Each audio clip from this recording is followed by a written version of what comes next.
C'est une émission le rendez-vous de Sénégal 7, le rendez-vous de Sénégal 7. Vous l'avez compris, du lundi au jeudi. Tey jii nag di jeudi, dernier numéro de la semaine, ñu consacré ko kii di Clédor Sène, leader de Clair Vision, mu nekk rendez-vous hebdomadaire boo xam ne daf koy amal chaque jeudi ci seen biir émission le rendez-vous de Sénégal 7 di traiter bépp thème d'actualité boo xam ne rek concerne na réew Sénégal wala àddina war nga këpp comme ni ñu koy defee à chaque fois bu amee thème boo xam ne rek amal na askan bi benn importance bi dañ ci indi ay éclairage yu am solo ak kii di Clédor Sène. Vous l'avez compris, dañuy poursuivre rek ak li nga xam ne mooy l'affaire Ousmane Sonko et cette masseuse. Le moo tax aujourd'hui j'ai le plaisir de recevoir sur ce plateau Clédor. Salaamaaleykum Clédor. Waaleykum salaam wa rahmatullah. Maa ngi lay ziar di la remercier encore ci dalal bi may dalal chaque semaine. pour ñu jàngat xew-xew ayu bés bi.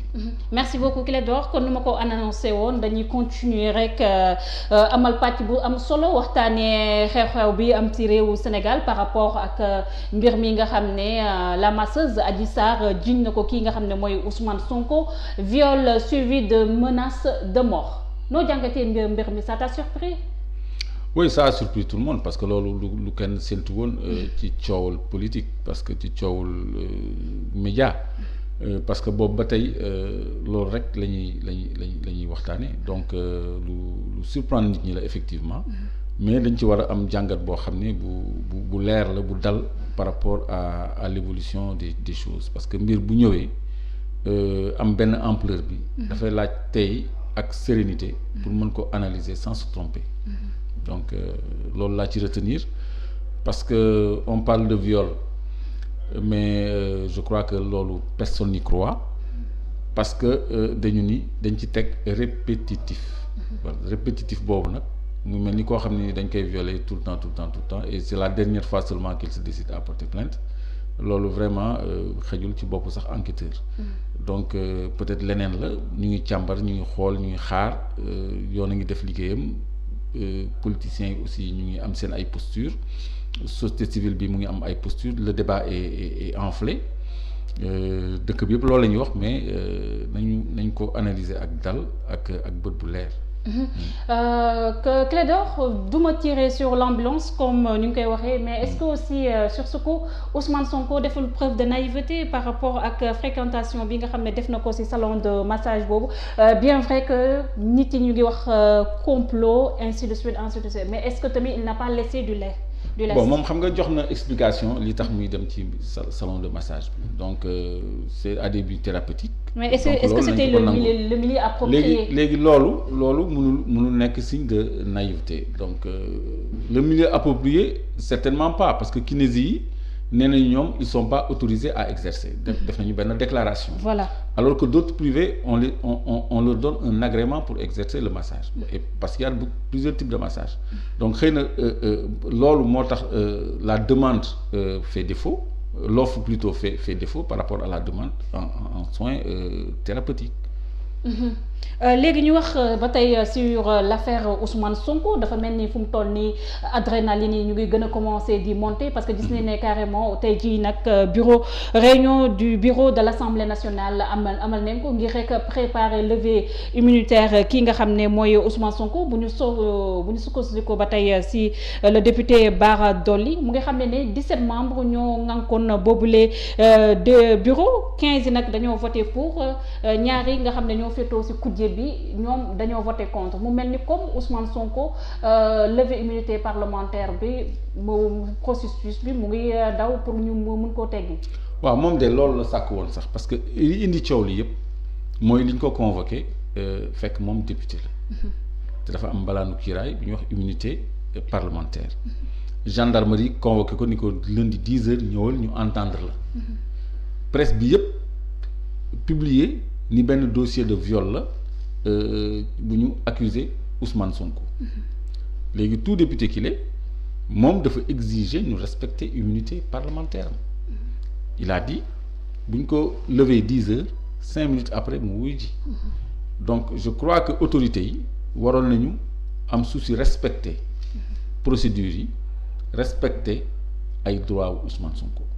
Donc loolu la ñuy dabu nii, parce que li ñu mujjee moom la ñu waroon commencer, parce que ci diggante bi jur na coow jur na ay échauffourées ba ñu arrêté ci ay nit ba ñu gaañ ci ay nit ay policiers ki manifestants compris ba ñu bunkériser quartier bi Ousmane Sonko dëkk tout ça parce que dañu jaarul ci yoon mais bu fekkoon ni coow li jóg na ak lu ko presse bi yëkkati ñu ni léegi dañu bëgg entendre Ousmane Sonko léegi dañuy saisir assemblée pour lever immunité parlementaire kon tey jii coow du am man maa ngi ñëw ci sa laaj bi de parce que yaa ngi ma laaj bureau bi li ñu réunir tey maa ngi ciy ñëw mais damay indi rek benn taxaw seetlu ci li autorités yi di jalgati yoon ak di salfaañi àq ak yelleefu nit ñi parce que président Macky Sall moom nee naa tout le temps moom dafa am problème ak yoon c'est un président hors la loi parce que bi muy doog a falu dafa woo président Pape Diop enquête fii gendarmerie Foire à l'époque Pape Diop moo nekkoon président du Sénat donc dafa amoon immunité du fait que mu nekk président du Sénat moo tax ñu naan président Pape Diop ba léegi président lañ koy wooye c'est pas président du Bokk Gis mais président du Sénat lañ koy dànkatal donc mais moom Pape Diop dafa ni woon il prend sur lui dem wuyu ji malgré son immunité bi ñu violé parce qu'il n'a rien à se reprocher donc dem na entendre nañ ko dellu si na mais bu ko neexoon tamit bañ a dem kon coow mooy bëri ñu def affaire yi manu militaire yi comme ni ñu jëlijee woon Ousmane Ngom jël ay hélico def ci ay corps d'élite hélicoptère def ci ay corps d'élite cëppeelu ci domicile bi mu nekkoon yóbbu ko manu militaire yi pour manifester la force de l'État kooku muy benn Khalifa Sall ci dossier am procédure bi yëpp il était couvert de son immunité parlementaire avocat mi jooy nañ ko ba sonn ba dem ci CEDEAO mais xam nga kañ lañu dindi immunité am mais bi mu nekkee biir prison kon kooku tam violation la violation yooyu nag mën na nekk facteur de trouble à l'ordre public comme ni mu ko doonee woon bi ñu woowee Ousmane Sonko lundi dernier parce que loolu violation la léegi nag ma ñëw ci sa question bi réunir nañu ils auraient dû être 17 mais 15 moo présent woon 13 moo voté pour 2 yi voté contre lever immunité parlementaire Ousmane Sonko boo xam ni dafa am processus bu mu war a jaar parce que après dañuy créer benn comité ad hoc boo xam ni 11 personnes la ñuy doon 8 yi nekk majorité bi 2 yi nekk groupe Liberté et Démocratie benn bi nekk non inscrit donc 3 de l'opposition ou 2 et demi parce que non inscrit c'est un combat perdu d'avance.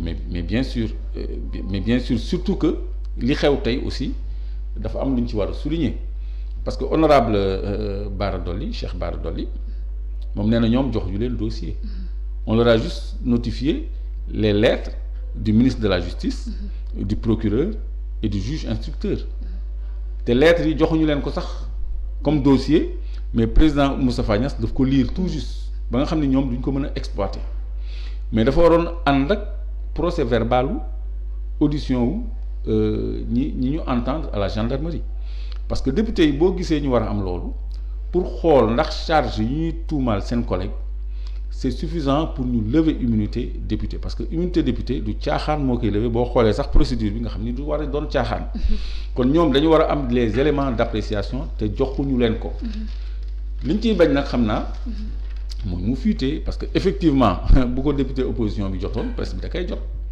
et ils ont très bien verrouillé leur enquête parce que même au niveau de la gendarmerie heure bi daan na fekk ñun ñu jot ci PV yi bu yàgg mais bii dañ ko sécuriser xam naa pour ces mêmes raisons moo tax joxuñu dossier bi les députés te loolu tamit violation la kon loolu mooy procédure bi pour nit ñi ko xamul xam ko donc président Moustapha Niasse dafa waroon joxe le dossier le procès verbal aux députés parce que day mel ni jugement parce que comité ad hoc bi dafay entendre Ousmane Sonko.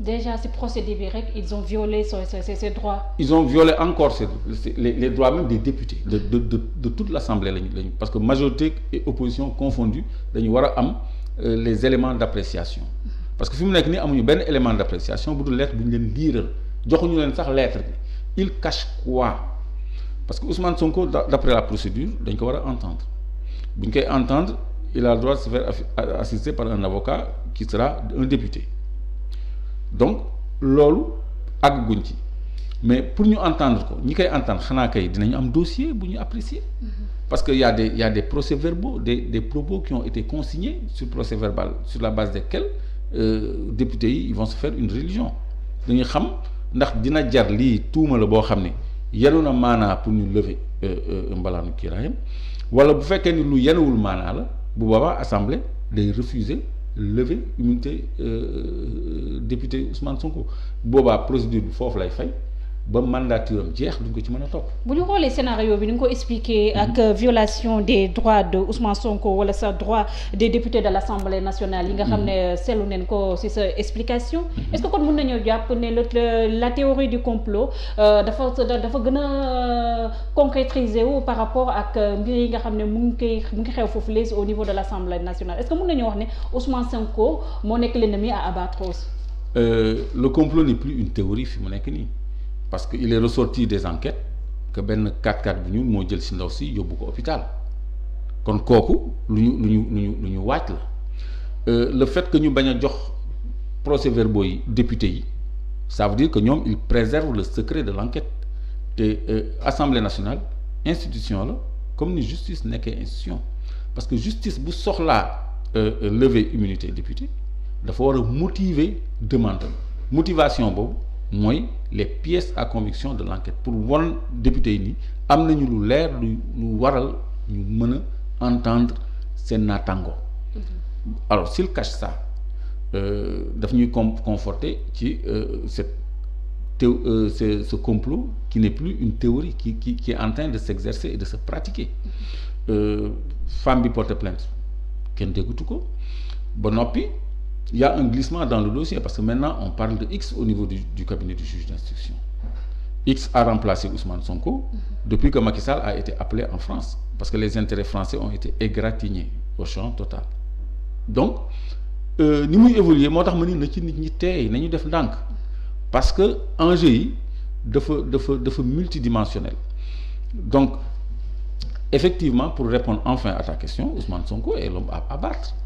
Ça beaucoup de responsables de l'APR l'ont dit maître Djibril War newoon na fi à propos de l'affaire des 94 milliards là bépp homme politique bu tuumaal nit dañ ko war a rendre inéligible demoon nañu ba ñu brandir bépp fonctionnaire bu ñu radier waratul nekk éligible mais yooyu ça vise qui c'est comme l'article L57 ñëpp xamoon nañu ça visait Karim Wade hein donc ñoom dañuy loolu mooy dictature en fait c'est-à-dire ñoom seen xalaat seen bëgg-bëgg seen yéene la ñuy matérialiser au travers de nos institutions même bu ñuy salfaañe yoon même bu ñuy salfaañe institutions yi mais qui pour leur dire la vérité qui pour leur dire que amu leen droit di def li ngeen di def da ngeen war a joxe PV da ngeen war a joxe dossier waru leen fekk député wala benn sénégalais barricade koñam lor ay dëkkandoowam ci seen dem ak dikk pour quel motif parce que dañuy lever immunité de léegi pendant une semaine on va barricader le quartier là loolu c'est attentatoire aux libertés individuelles des riverains loolu nguur waru ko def dem nañu foofu di tirer ay balles en caoutchouc ci kaw nit ñi lan moo xew xanaa c'est pas une citoyenne et un citoyen ñoom nee nañu c'est une affaire privée. Mais pourquoi tous ces symboles de l'État autour d'une affaire si privée? Gendarmerie, immunité, et puis dans la procédure de levée d'immunité parlementaire, le gouvernement va prendre la parole. Le gouvernement moo am droit à parole, l'accusé Ousmane Sonko, son avocat, un député de la majorité et un député de l'opposition. Le président de l'Assemblée nationale plutôt, ou le rapporteur de la séance, et un membre de l'opposition. Mais le représentant du gouvernement va prendre la parole. Et quand le gouvernement prend la parole, mais comment ça peut être privé ça? Kon kooku dafa am une connotation politique boo xam ni ce n'est plus de la théorie. Nañu bàyyi wax théorie du complot, parlons du complot. Et ce qui n'est plus une théorie, qui est une réalité qui s'exerce. mais dans cette histoire aussi de mœurs ñi wax wàllum théorie du complot aussi est-ce que Clédor nekkul di def dans la victimisation wala sax tenir un discours populiste parce que gis neen Ousmane Sonko ci conférence de presse bi moom dafa pointer directement du doigt ki nga xam ne mooy le président Macky Sall ak Antoine Félix Diome mu nekk ministre de l'intérieur même appareil d'État bi nu muy fonctionner noonu fekkoon sax kii pourquoi pas le ministre de la justice pourquoi s'attaquer au ministre de l'intérieur aussi. Voilà Ousmane Sonko il est quoi? C'est un homme politique. Ousmane Sonko c'est un homme politique.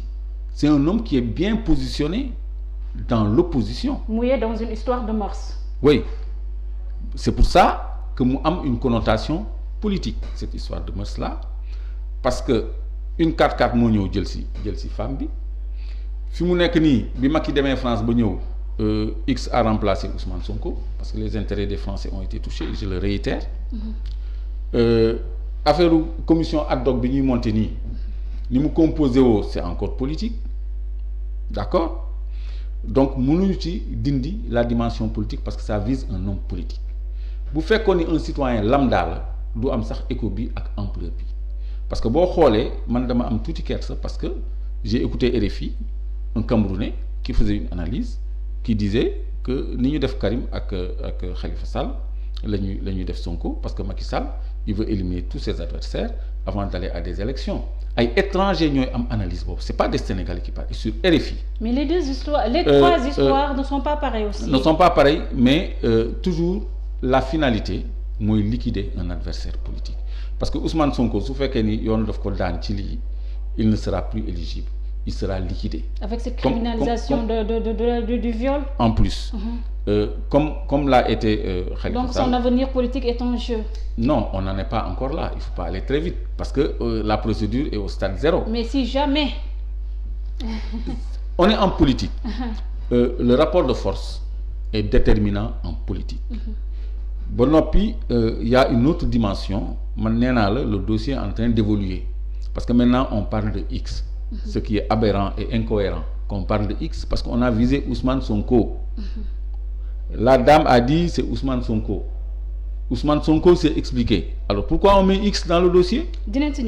dinañ ñëw si loolu ñu décidé ba tey si rapport de force boobu dafa mel ni comme les avocats d'Ousmane Sonko moom la ñuy jéem a exercer au niveau de l'Assemblée nationale parce que ñoom am nañ ay requêtes yu ñu jébal ki nga xam ne mooy Moustapha Niasse di sàkku si moom rek je vais le lire production du seul rapport médical existant produit de moins de 24 heures les faits supposés de viol déclaration des témoins et de l'accusatrice déposition dont des témoins ayant nommément cité une personnalité réquisitoire introductif du parquet mu nekk ay mbir yoo xam ne bu ñu sukkandikoo ba tey ci Moustapha Niasse président de l'Assemblée nationale autant pour moi ñoom amuñ ci benn yoon droit. waaw amuñu droit ci lan excuse-moi.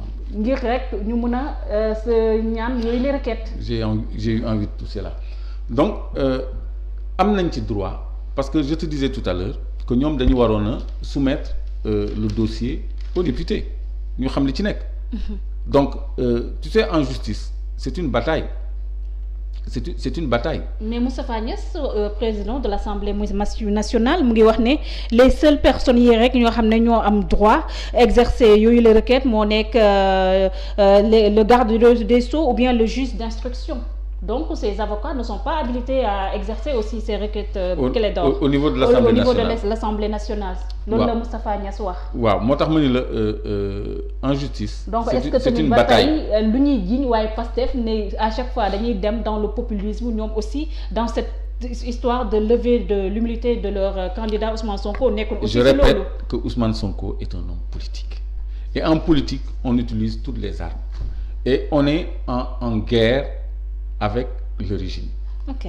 Ousmane Sonko livre une bataille avec le régime. Mais les armes doivent être aussi conventionnelles aussi. ci biir bataille boobu les armes non conventionnelles mooy armes yi ñu pointé contre Ousmane Sonko. Mais comment c'est-à-dire il n'est pas conventionnel par exemple nga ñëw envahir la maison d'un député qui jouit de son immunité. Il n'est pas conventionnel nga convoquer un député qui jouit de son immunité.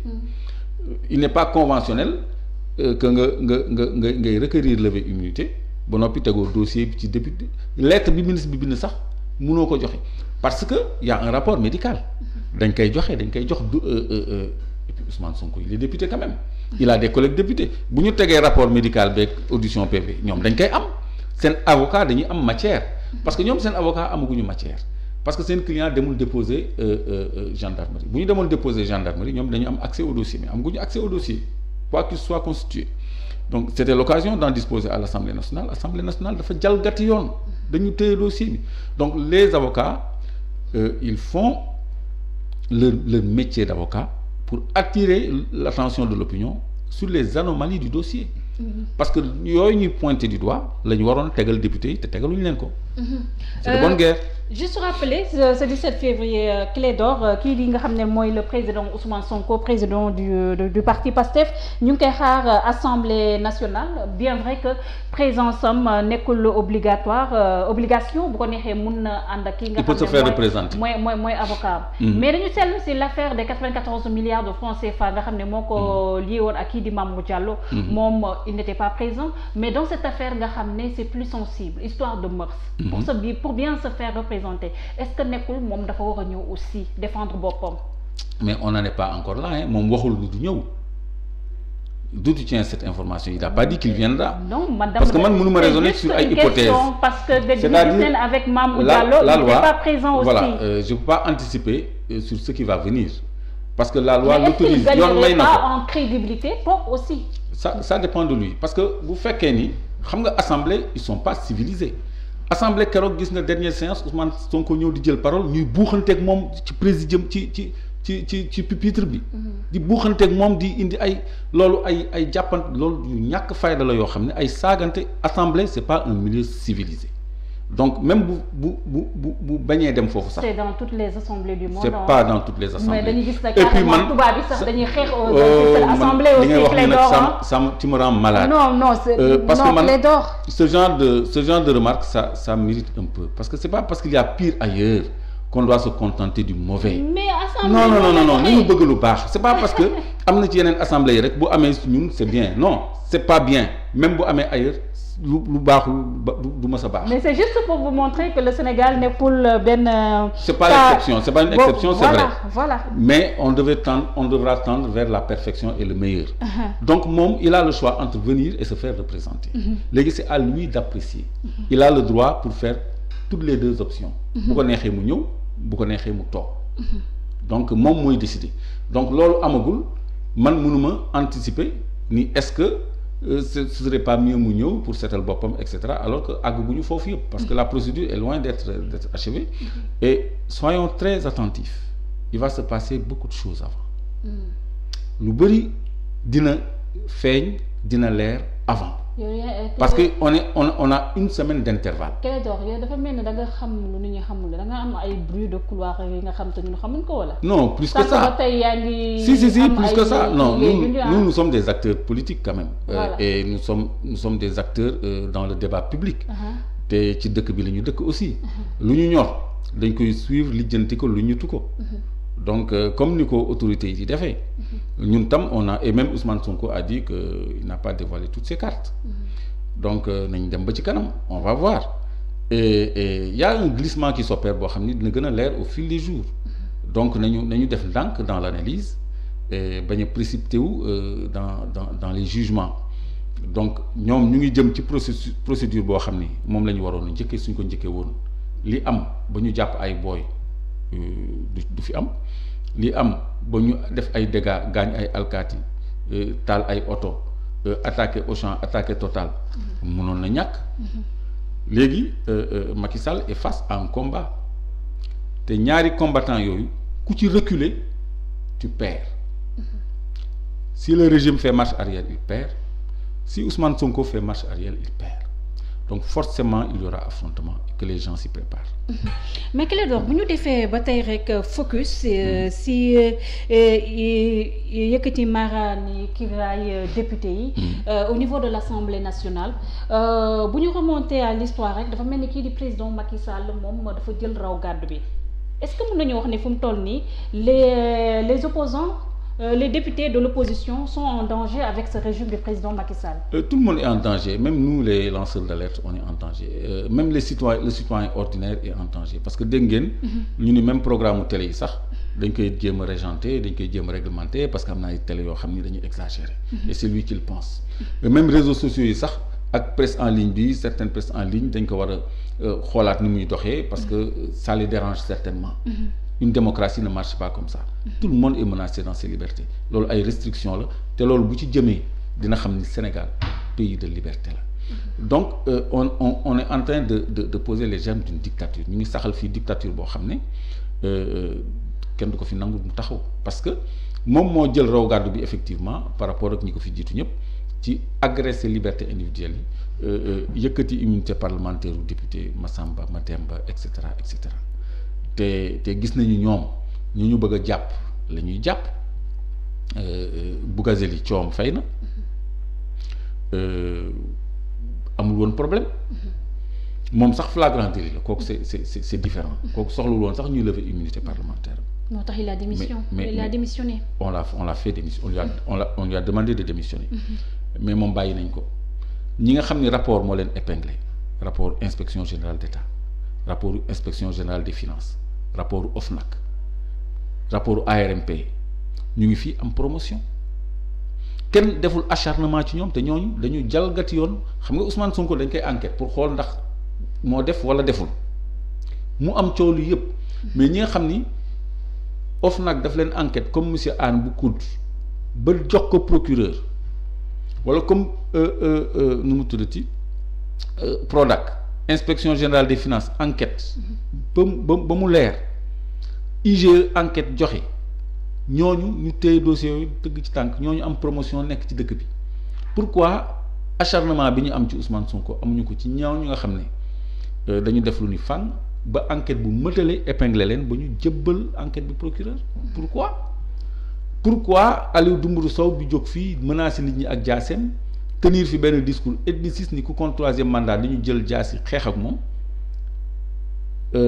di woote affaire alpulaar pourquoi kenn woowu ko loolu flagrant délit la soxlawul dindi mbalaanu kiiraay te kooku député la léegi député boobu tey mooy ñëw taxaw assemblée ni nañu dindi mbalaanu kiiraayu Ousmane Sonko loolu mën na dugg ci xel donc injustice dafay indi révolte man su ma doon député su ma doon Ousmane Sonko genre Aliou Dembourou Sow yeeg Bougazelli yeeg ñoomin seen duñu am baat bu ñuy wax assemblée nationale parce que ay hors la loi lañ donc Sénégal nii la bindoo 2 poids 2 mesures léegi nag dafay poser un problème fondamental muy problème justice gis nga institution yëpp dañu discréditer seen bopp lii Mame Less Dia moo ko doon bind en 1988 ci benn journal bu ñuy wax Walfadjri hebdomadaire la woon ni jamono ji nga xam ne dama koy jéem a wolofal rek jamono ji nga xam ni institution exécutive maanaam nguur gi gouvernement bi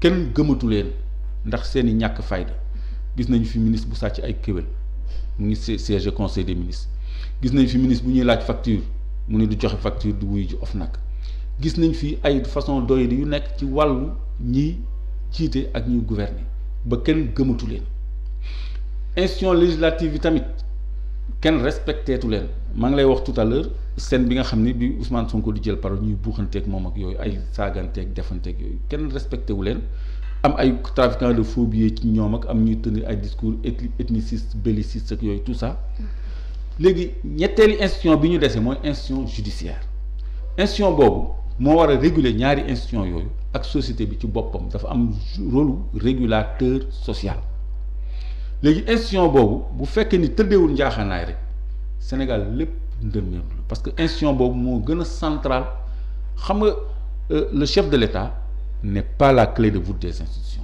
c'est la justice qui est la clé de voûte des institutions man loolu laa gëm justice mooy clé de voûte des institutions parce que justice mooy installer président mooy recueillir serment président bu prêtewul serment du président bu prêtewul serment du président donc loolu lu important la ñu restaurer justice bu ñu demee ba UMS Union des magistrats du Sénégal bind téere ni exécutif bi nguur gi li ñu dugal seen loxo ci doxalinu justice dafa bëri di ko jooytu foofu problème la nga gis ay magistrats yu démissionné problème la nga gis ay magistrats yu def ay contributions écrites di diingat ni justice di doxee problème la gis ay magistrats di politique Cheikh Issa Sall à Mbour Félix Antoine Diome bi ngay tudd léegi fàtte naa la ci tontu il a une posture politique maintenant tout magistrat qu'il est il est ministre de l'intérieur chargé des élections et cetera et sa mission c'est de casser de l'opposant moo tax Ousmane Sonko ak man mii sax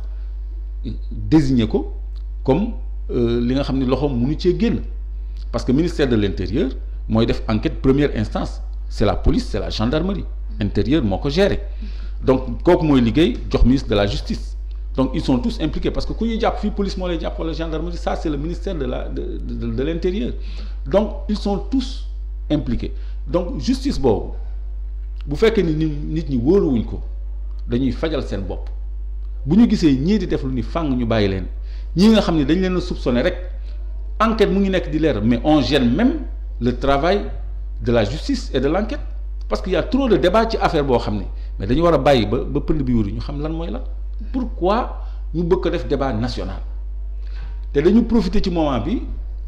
mais est-ce que nekkul sa Ousmane Sonko ak i ñoñom ñoo ko def débat national parce que gis neen dès le début de l'affaire kii nga xam ne mooy président Macky Sall il a sommé ses troupes wala sa ñi nga xam ne ñoo ànd ak moom pour buñ si yee yàbbi parce que nekkul leen loo xam ne lu laa leen mbirum état aussi. Ah bon il a sommé ses troupes.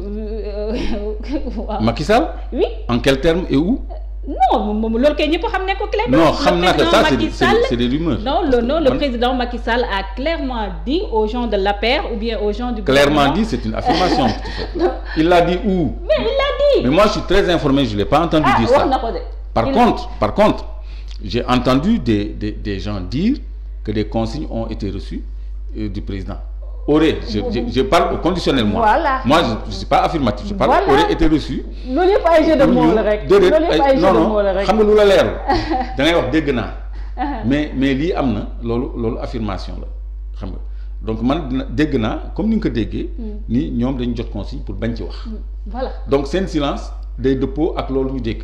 donc mën nañu jàpp ni lu vraisemblable la. voilà mais mënuñu ko pour autant confirmer. parce que média dafa sensible. de toute façon selon les indices. waa kay d'accord loolu mën naa ko dégg tous les médias en parlent que le président de la République Macky Sall a sommé ses troupes de ne pas en parler aussi. waaw d'accord léegi ñoom bu leen neexee ñu garder le silence radio. parce que c'est pas une affaire d'État aussi bien vrai que yéen ñi nga xam ne yéen a faral ak Ousmane Sonko. yéen ñu ko def une affaire d'État ñoo far ak dëgg ñoo far ak justice ñoo far ak démocratie. mais Ousmane Sonko nu mu amee présomption d'innocence il faut rappeler aussi. xam nga ban erreur la nit ñi di def jël dossier bi def ko dossier Ousmane Sonko nous au niveau du Front de résistance nationale qui regroupe plusieurs partis d'opposition et d'associations de la société civile. man yoruma parti d'opposition man mouvement citoyen laa yor. On a fait une déclaration de soutien et de solidarité à Ousmane Sonko. loolu c'est très significatif. parce que ci élection présidentielle yi l'opposition était divisée en plusieurs pôles. Si tous ces pôles-là s'unissent pour soutenir Ousmane Sonko kooku il faut en faire une lecture politique première chose. Deuxième chose on s'est réunis hier en comité élargi pour adopter une position commune sur l'affaire Ousmane Sonko. Donc forcément, elle est politique. Cette affaire, elle est éminemment politique. Le ministre de la Justice aura son mot à dire. Le procureur, en de pareilles circonstances, dara def sax ay communication. Donc, mais pourquoi léegi le principal accusé moom war a croiser les bras rek di xaar que le ciel lui tombe de la tête? Tout homme politique qu'il est, c'est un homme politique qui a un appareil politique et qui a des soutiens. Mais il va pas se laisser abattre. On le combat, mais il se défend. Et il a ses troupes aussi. Tu as vu le jour où on a voulu venir le chercher. Mais il y a eu du grabuge. bu doon yoolu yóbbu nañ la bu yàgg. Voilà. Parce que t'es pas une personnalité politique. bu am appareil bu am soutien bu am c'est-à-dire il faut pas qu'on pense que c'est l'affaire de Ousmane Sonko. C'est-à-dire on a décapité Karim Khalifa Sall. Il faut pas qu'on en arrive à Sonko. C'est-à-dire il faut que Macky Sall comprenne que lii c'est un signal à lui destiné pour lui dire arrête lii du jàll léegi bu dëgëree ça va lui tomber entre les mains situation bi du xam fu mu mujj te lii nii mën na ko emporter moom mën na ko emporter avant terme lu mel ni midi laa lay wax. Et les Français en sont très conscients ñoom ñi ko woolu ba wax ak moom. Vous pensez que mbir bi moo tax français yi woolu ko. Je l'affirme que dañ ko woo. J'affirme que dañ ko woo. Moi je parle pas cette fois-ci au conditionnel. biñ ko woowee. ci la X dugg ci dossier bi. X lu muy wut ci dossier bi attention bakken jàmm la bëgg. Juste rappeler aux internautes yéen ngi suivre seen rendez-vous hebdomadaire avec Clédor Sène muy indi éclairage yu am solo par rapport ak l'affaire Ousmane Sonko ak kii nga xam ne mooy Adji Sarr cette masseuse de 20 ans bu féetoo foofule c'est institut de beauté Sweet Beauty. C'est de la publicité ça. Non moom ko jàpp naa ne institut boobu sax fu mu toll nii jigéen ñi sax dootuñu fa defati sax comme tuma góor yi c'est une très mauvaise publicité ñu dem tonton Clédor ba tey ñu wax wàllum ñu dem wax wàllum kii nu mu koy waxati sax incident yi nga xam ne gis neen ko keroog au niveau du domicile d'Ousmane Sonko. ñu gis jàmmaarloo bu am solo ci ndaw yi ak nga xam ne ñi ñooy policier mais balaa may ñëw si fee yi sax est-ce que si yàq yu fa am ak yooyu est-ce que mënuñ see am lecture au-delà des membres de ce parti PASTEF ce sont les Sénégalais eux-mêmes qui se sont révoltés ce jour-là. Tout à fait mooy li may wax rek il faut pas que nit ñi jàpp ni. affaire u Pastef la affaire u Ousmane Sonko la affaire u démocratie la.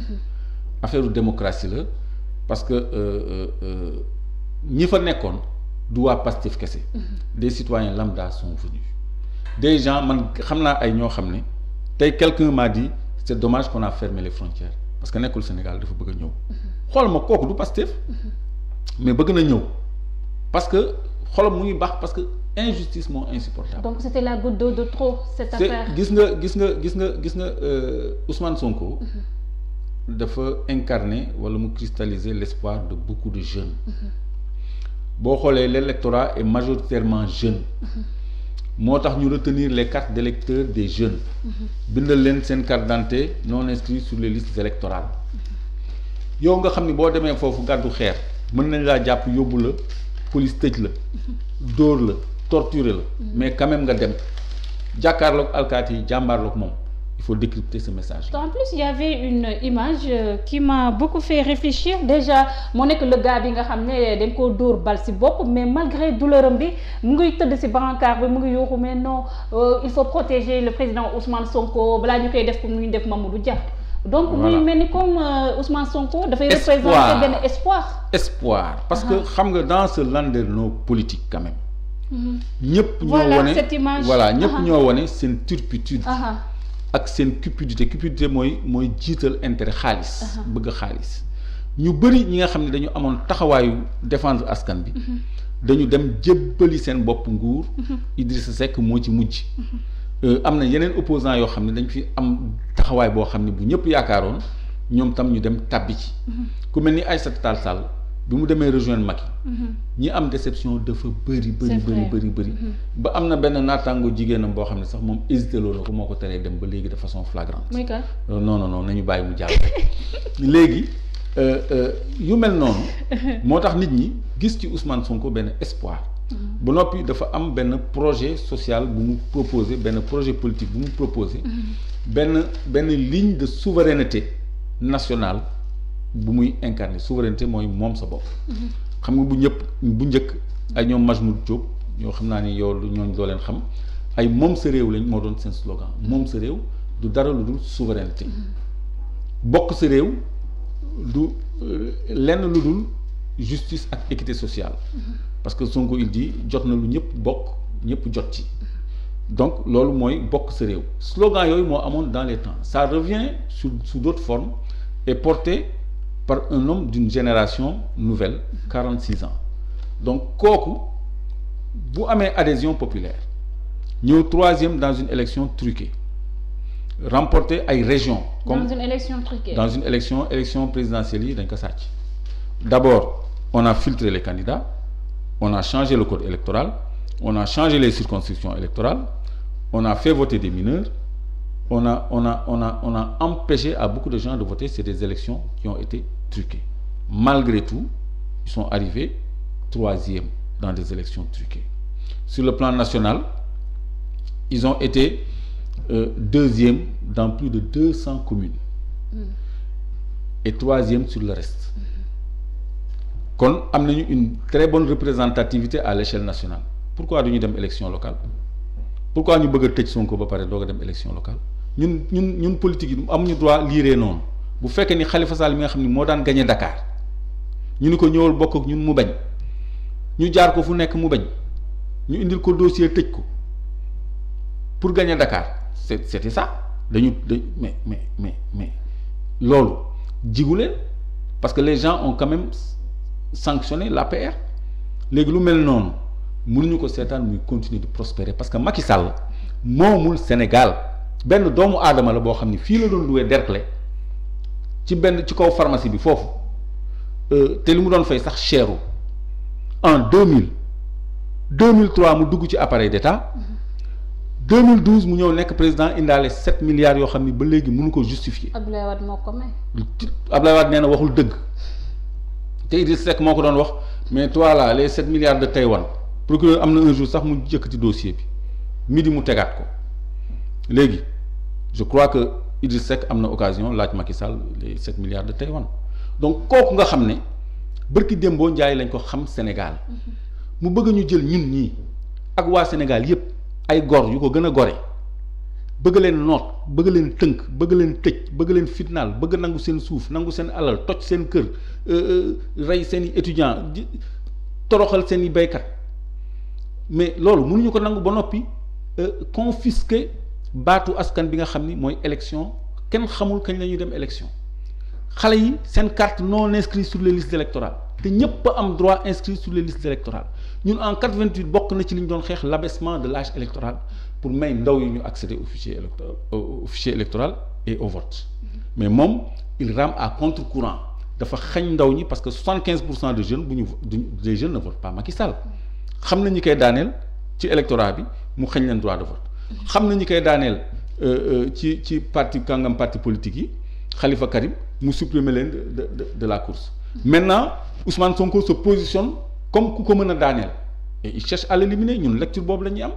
surtout su fekkee ay 4-4 moo ñëw jël si jigéen bi yóbbu ko ñu dem assemblée gars yi ñemewu ñu teg dossier bi ci table bi ñemewu ñu teg certificat médical ci table bi ñemewu ñu teg dara ci table bi nëbbatu après on commence à parler de X mais on va voir ça va évoluer hein. Ça va évoluer.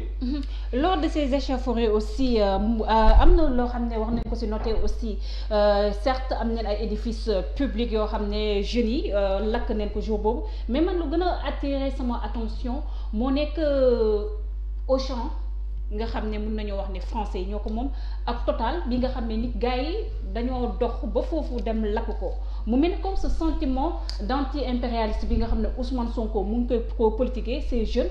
keroog dañ ko gën a dëggal mais dans la rue aussi est-ce que aussi là ça ne pose pas problème aussi. Non, ça pose pas problème ça traduit juste benn sentiment. Mais la violence aussi. Je parle pas de la violence, tu parles de symbole, n'est-ce pas? Voilà, mais. Non, la violence elle a été provoquée. À l'illégalité aussi. Quelle illégalité? Dem lakk yi fi jàmbur. Non xam nga boo duggee ci illégalité rek doo xam fu muy yem li ñu naan ay du yem ci bopp boroom. Fekk kër jàmbur nga indi say bataillon say armée say voitures véhicules blindés biir cité kër góor gi un quartier résidentiel nga dugal fa ay blindés ériger ay barrières indi ay auto police indi ay pourquoi xam nga loolu yëpp parce que dañu convoqué koo xam ni waruñu ko convoqué kooku ni du dem il a mobilisé ses troupes c'est de bonne guerre parce que on ne devait pas convoquer Ousmane Sonko parce qu'il est député loolu moo indi problème bi. léegi alkaati bu sànnee lacrymogène manifestant day sànni xeet cycle de répression ak violence boobu moom moo mës a am Sénégal alkaati yi sax léegi dañuy jël xeet di toj bopp booy on a vu ñuy gàddu ay xeet ñoom amuñu ci droit. Eux aussi ils doivent aussi se défendre aussi. Clédor. Ils ont des armes. Ce sont des Sénégalais comme tout autre Sénégalais aussi. Après dañuy dem ñibbi seen kër yi aussi. Madame ñoom c'est des gens d'armes c'est des hommes en armes.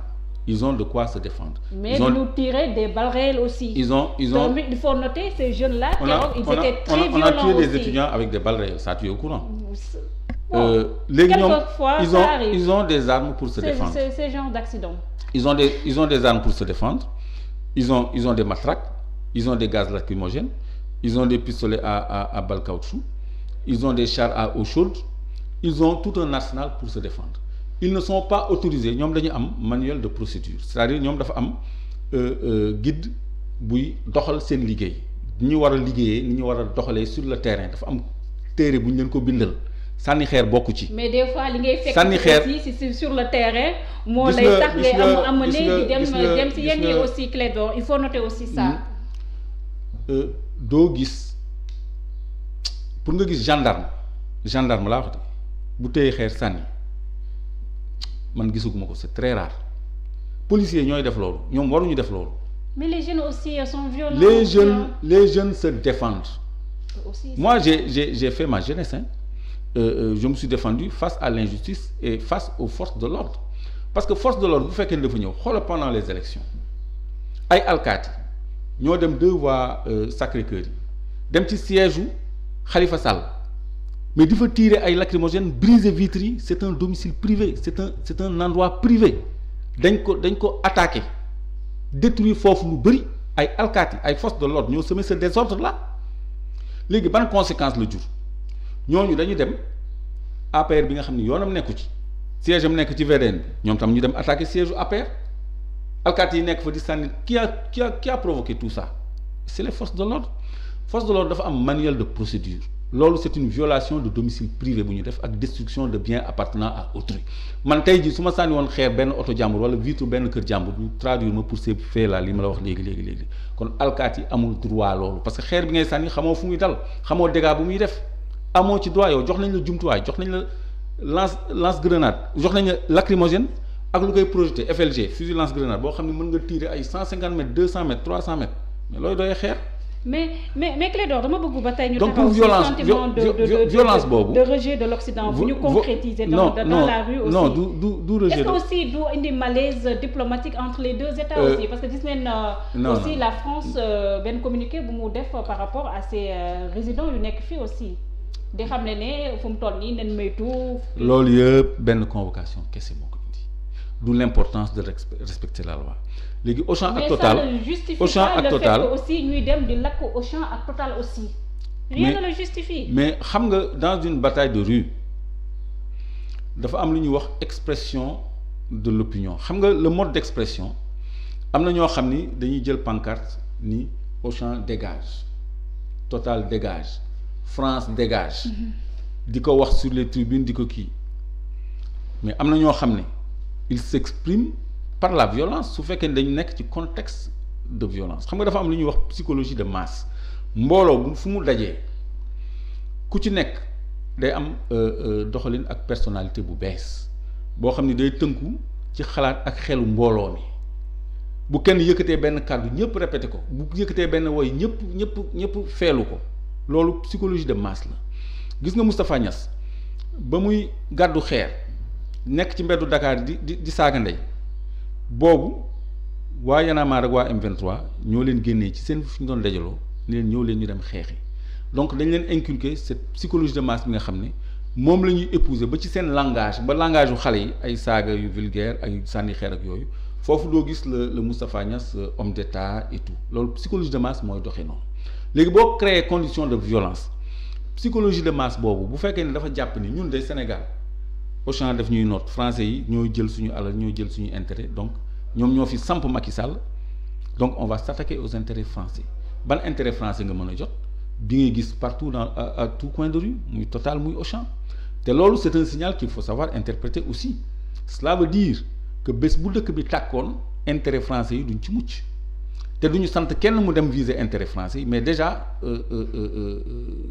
masse bi identifier nañu intérêt français yi comme loo xam ni daf ñuy gàllankoor ci suñu économie c'est pas pour rien que ñoom ñu dem fa ñun suñu jamono ay auto gouvernement lañ doon ciblé ay symbole gouvernement lañ doon ciblé mais cette génération là dafa am beneen combat de souveraineté ay symbole de souveraineté la ñuy message bu ñu war a décrypter parce que Ousmane Sonko discours bi muy porté mooy discours souveraineté moom sa bopp moom sa économie donc jeunes yi ànd ak moom loolu la ñu gëm moo tax dañuy gis accaparement économique bi par des firmes étrangères donc seen colère dañ koy exprimer également à l'endroit de ces firmes étrangères là man noonu laa ko comprendre et lu jar a sóoraale la dans les développements à venir parce que France comprendre na loolu chancellerie yi comprendre nañu loolu ba ñu ngi avertir seen ay ressortissants tout ça encore une fois pour une convocation mu jaarul yoon. mais Clédor gis neen mbir bi ba mu yëkkati ko ba tey gis neen benn défilé bu am au niveau du domicile de Ousmane Sonko opposition les gens de la société civile ak yenn sax marabout yi gis neen ñuy rek soutenir ki nga xam ne mooy Ousmane Sonko est-ce que mën nañ ci am ñaari lecture capitale de sympathie wala récupération politique. Il y a les deux. Il y a les deux parce que ku nekk yaa xam lu la tax a jóg parce que gis naa fa ñoo xam ne ne me demande pas qui man xam naa ni gëmuñu Ousmane Sonko mais c'est juste de la récupération de la parade man yàgg naa bokk ak Ousmane Sonko table de réunion bokk nañu coalition jot na musuma sax photo wu ak moom pour afficher ko di ko poster ak yooyu mais il y a des gens pour qui ça a un sens. Donc cette affaire mun nañu wax ne comme benn instant comme si pas tout le monde si c'est une théorie du complot bi nga xam ne yéen da ngeen koy wax ñoom ils ont rendu service à Ousmane Sonko ñenn ñi nga xam ne au niveau de l'opposition nanguluñ ko tey gis nañ ne aussi ñu solidariser derrière lui. Donc mais cette solidarité c'est normal pour un bien. ce semblant de solidarité est à analyser avec beaucoup de circonspection. Ok. Parce que am na parmi ces acteurs politiques là des hommes qui pensent que Ousmane Sonko est fini. Et il va falloir récupérer la sympathie de ses militants, la etc. récupération politique. Voilà. Et il y a des gens qui sont venus de façon vraiment sincère et solidaire lui témoigner son soutien. Eux, ils se reconnaîtront. Donc mooy li góor gi waxoon rek boo gisee ci benn fil ay picc rangale mënoo ci xam bu ciy góor bu ciy jigéen mais ñoom seen biir dinañ ko xam. Donc Sonko xam na ñi koy soutenir ak ñi ñëw pour récupération entourage am aussi xam nañu loolu dans le milieu politique xamante nañu xam nañu ku nekk fu muy teg tànkam ak fu muy jëm ak lu mu gëm.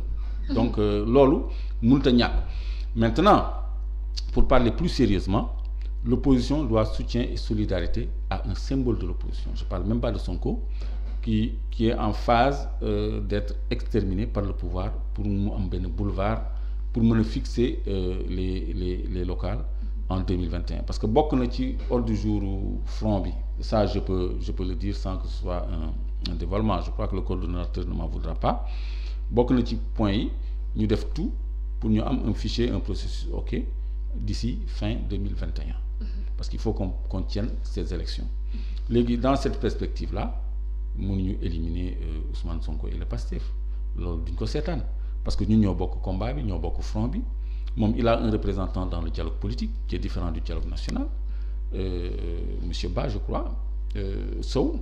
Adjuma Sow. chargé des élections oui qui est un bon expert électoral. donc ñun ñu ngi ci ñaari front yëpp ñu ngi ci côté yëpp donc ñun du ñu nangu ñu fàggagal un des nôtres parce que on va compétir après entre nous mais si un de nous est menacé on fait bloc bu ñu dépasser cap boobu après chacun va plaider pour sa chapelle c'est comme ça que ça se passe. mais Clédor am na benn actualité bi nga xam ne commencé woon nekk au devant de la scène mais dafa mel ni comme l'affaire Ousmane Sonko dafa noyer aussi cette actualité bi nga xam ne intéressé woon na bu baax les Sénégalais moo nekk la déclaration de patrimoine bi nga xam ne monsieur Idrissa Seck def na ko mu fuité mu mel ni comme ñun on est dirigé par des politiciens milliardaires est-ce que ça ne pose pas problème. Ça pose problème on a toujours été dirigé par des milliardaires des néo-milliardaires même ñoo xam ne dañoo ay milliardaires yu bees lañu man mën naa comprendre koo xam ni par exemple la famille Bourgi la famille Omaïs la famille Ndiouga Kébé la famille de Serigne Boub et cetera damay bañ a sax tooñ di lim am na ñoo xam ne fii boo leen fi tuddee rek seen tur ak alal la ànd damay bañ a citer sax ay nit macha allah catuwuma leen. Mais un politicien qui vient d'arriver comme exemple Macky Sall bi ma jox mu ñëw 2001 aux affaires 2012 mu am ay milliards plus patrimoine immobilier loolu ça veut dire que ñi ñuy gouverner c'est des milliardaires on connaît ici des ministres qui sont tous milliardaires parce que nekk milliardaire boo nekkee dans l'appareil d'État lu yomb la ci passation de marché yi contrat yi bakchich yeeg yooyu tout ça da nga ciy am ay milliards yoo xam ni des fois du jóge sax ci keesu Sénégal nit ñi ñoo la koy neexal comme Halliburton par exemple compagnie boobu nga xam ne ñoom partout ils sont passés en Afrique ay 360 milliards la ñuy joxe bakchich ñoom la ñuy joxe njëgu guro ay centaines de milliards la ñuy joxe njëgu guro donc ku nekk ministre de l'énergie ci seen jamono ñoom te Macky Sall moo leen fi indi ça veut dire que tu es bien quoi donc loolu moo anormal donc activité problème mu Ousmane Sonko bi dafa noyé affaire déclaration de patrimoine mais dafa noyé également affaire vaccin Covid yi dinañ ci ñëw. dinañ ci ñëw. léegi pour déclaration de patrimoine. tontooguma la dañoo xoj ko mais ba tey ci déclaration de patrimoine. waaw léegi déclaration de patrimoine bi rapidement. Idriss Seck def na déclaration de patrimoine dañ ko tuddee sax déclaration de patrimoine mais c'en est pas un wane ni am na ay suuf ak ay kër loolu déclaration de bien la. Il a fait étalage de ses biens. déclaration de bien parce que déclaration de patrimoine say compte bancaire da ciy bokk. parce que bien du kër kese ay oto sax bien la xam nga du ay kër ak ay terrain kese mooy bien mais say compte bancaire ñu xam looy dundee luy dugg ak luy génn ak lu fa des solde bi tous tes comptes un peu partout ici et à l'étranger da nga ko war a déposer waale léegi nag ça n'a pas de sens boo defee loolu yëpp ñu garder ko secret. ci loolu laa bëgg alors que bu président de la République dañ koy publier. conseil constitutionnel est-ce que ça ne pose pas problème le caractère aussi? Confidentiel mu ngi mel ni rek xam naa di nga ni kii il est très ressource minière mu mel ni code minier rek ñu dugal ci clause de confidentialité ni kenn warul wax public bi dara ba noppi nga créer ITIE pour la transparence dafa contradictoire mënoo ni da ngay def déclaration de patrimoine pour leeral ba noppi ni déclaration de patrimoine boobu kenn du ko xam ñun waa nguur gi rek ñoo koy xam te ñooñu seen patrimoine mënuñu ko justifier. Le président il ne peut pas justifier son patrimoine donc te déclaration boobu encore une fois déclaration de bien la parce que àndul ak ay compte bancaire ak ay justificatif de compte bancaire ay liste de biens immobiliers la boo xam ni xamuñu ndax c'est exhaustif ou pas ndax mët na wala mëtul la ñu servir donc fuite bi mu fuite nag mën nañ ko jàngat comme quand wu Macky Sall par exemple am na ñoo xam ni dalaluñu Idrissa Seck jàmm parce que daf leen xëñ espace parce que ñoo na ñu dugalal ko ñaari ministre ay ministres yoo xam ne dañu am ay posture politique kii à Thiès kii ay Linguère éliminer deuxième bi ak troisième bi ba tey déjà deuxième bi moom rejoindre nañ leen léegi le troisième c'est Ousmane Sonko donc ñoom seen processus boobu lañ nekk ba tey su ma la lire mais le troisième devient le premier parce que le deuxième n'existe plus donc première place bi da ko joxe non si on parle de l'opposition quoi wax ma si ma ki compté wul donc disons le deuxième alors on se comprend donc léegi moom loolu mu def noonu donc encore une fois déclaration de bien la président Macky Sall li mu defoon 2012 également mais déclaration de bien la benn société immobilière bu mu am bokk ak Marème Faye Sall am 40% moom mu am 60% ay terrain ak ay kër yu mu am loolu la def moom sax boole na ci xaalis mais joxewul compte bancaire dafa ni rek am na 7 milliards yoo xam ni Ablaye Wade moo ko may mais bi muy ñëw 8 milliards la déclaré 7 milliards yi rek lu utal justificatif mais 2019 bi ñu ko falee ba pare mais deful déclaration de patrimoine defu ko parce que mënu ko def te daf ko war a def nag dañ ko war a laaj parce que moom bosam conseil constitutionnel daf ko war a siiwal loolu la ñu bind ci suñu charte ci suñu constitution article 37 dafa ne serment am du dagan lu dul dafa def déclaration de patrimoine da koy booleeg déclaration de patrimoine doo ko prêter serment te deful loolu kon serment am sax ci boppam baaxul kon loolu effectivement activité yooyu moo affaire Sonko bi moo mëdd affaire déclaration de patrimoine boobu mais moo mëdd aussi affaire vaccin yi. vaccin yi Macky Sall prévoir qu'au fin février pour vacciner les Sénégalais en mars. waaw mu mel ni comme ba tey le collectif non vaccin ñoom ñu ngi résister ba tey. xam nga ñu ngi ci février déjà. Et on approche la mi-février. ñun ci vaccin yi d'abord damay noter ni dañ ci tergiversé dañu ni woon vaccin wu. Moderna. Non avant Moderna ñun dañ doon xaar bu Pasteur. ok Institut Pasteur dem ba ci digg bi ni moom mënatul quoi il a pris du retard dans la course. ñu rabattre ci Moderna. ba ñu jël ci ay positions officielles ba presse bi wax ko ñu dem quelque temps le ministre de la santé def benn tweet ni Sinopharm le vaccin chinois d'ailleurs il y a 200 000 doses qu'on va recevoir à titre gratuit xaw ma lan ak lan le lendemain il ravale ça mais après on nous dit que léegi ça va être AstraZeneca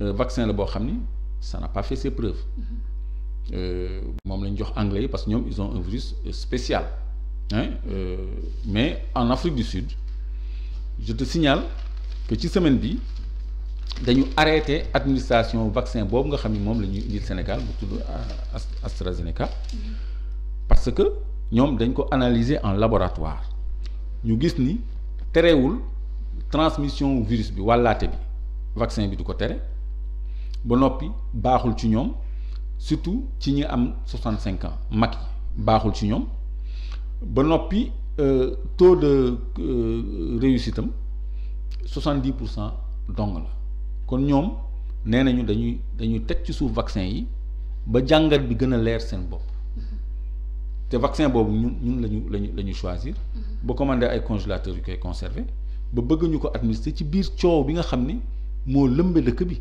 ba kenn talatul vaccin moo tax damay woo spécialistes yi comme ni ko Kenya di defee nga xam ni bu ñu indee garab sax bu dul vaccin wala surtout vaccin bu bees ci seen dëkk balaa ñu koy jox seen waa dëkk ñoom seen bopp ñu analyser ko seen bopp ay laboratoire est-ce que mën nañoo xaar ci ñoom loolu aussi mën nañu xaar ci ñoom loolu parce que ñoom seen liggéey soxlawul coow mën nañu analyser vaccin yi en laboratoire def ay tests cliniques pour xam ndax ñun baax na ci ñun am déet léegi AstraZeneca bi nga xam ne baaxul ci waa Afrique du Sud te waa Afrique du Sud am benn type de virus spécial y a la variante sud-africaine aussi comme ni mu amee variante anglaise loolu day féddali rek li ma doon wax ci njëlbeen ni virus boo xam ne dafay changer forme wutal ko vaccin lu impossible parce que ba nekk Angleterre bokkul ak bi nekk nu mu tuddati Afrique du Sud bokkul ak bu nekk Sénégal. parce que dafay muté wu bokkul ak bu nekk Sénégal léegi ñun